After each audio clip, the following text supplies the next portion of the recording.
মানিক মে avenue অভিমুখে যাত্রা করছে না মার্চ ফর গাজা। কর্মসূচির আয়োজকদের পরিবর্তিত সূচি অনুযায়ী গণজমায়েত হবে সোহরাওয়ার্দী উদ্যানে। এতে অংশ নেবে জাতীয় নাগরিক পার্টি, এনসিপি, জামায়াত ইসলামী, হেফাজত ইসলাম, এবি পার্টি সহ রাজনৈতিক দল, সংগঠন এবং ইসলামী বক্তা সহ বিভিন্ন পেশার গুরুত্বপূর্ণ ব্যক্তিরা।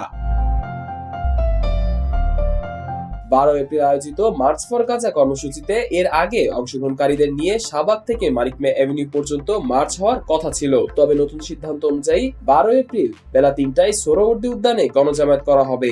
মানিক মিয়া অ্যাভিনিউ অভিমুখে যাত্রা করা হবে না। ঢাকায় বিনিয়োগ সম্মেলনে আসা অতিথিদের চলাচল ও ভর্তি পরীক্ষার বিষয় বিবেচনা নিয়ে মার্চ ফর গাজা কর্মসূচিতে এই পরিবর্তন আনা হয়েছে।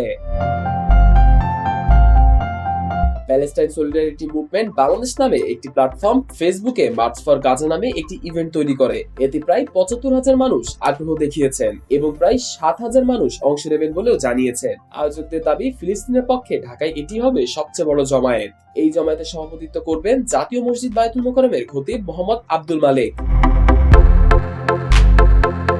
এদিকে মার্চ ফর গাজার পক্ষে সংহতি জানিয়ে ভিডিও বার্তা দিয়েছেন জামায়াত ইসলামী সেক্রেটারি জেনারেল মিয়া গোলাম পরওয়ার, ইসলামী আন্দোলন বাংলাদেশের জ্যেষ্ঠ নায়েবে আমির মুফতি সৈয়দ মোহাম্মদ ফয়জুল করিম ও জ্যেষ্ঠ যুগ্ম মহাসচিব মাওলানা গাজী আতর রহমান।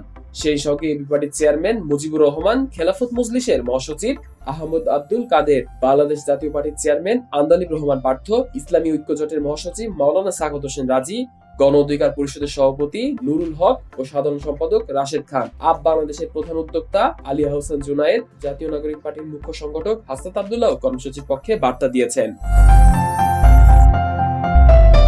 রাজনৈতিক ব্যক্তিরা ছাড়াও স্বনামধন্য ইসলামী বক্তা মিজানুর রহমান আজহারি, আসুন্নাহ ফাউন্ডেশনের চেয়ারম্যান শায়েখ আহমদুল্লাহ, আদ্দিন ফাউন্ডেশনের নির্বাহী পরিচালক শেখ মহিউদ্দিন, দৈনিক আমার দেশের সম্পাদক মাহমুদুর রহমান, জাতীয় দলে ক্রিকেটার মাহমুদুল্লাহ রিয়াদ, মেহেদী হাসান মিরাজ, নাহিদ রানা ও তাইজুল ইসলাম সহ অনেকেই মার্চ ফর গাজা কর্মসূচিতে সরব হয়েছেন।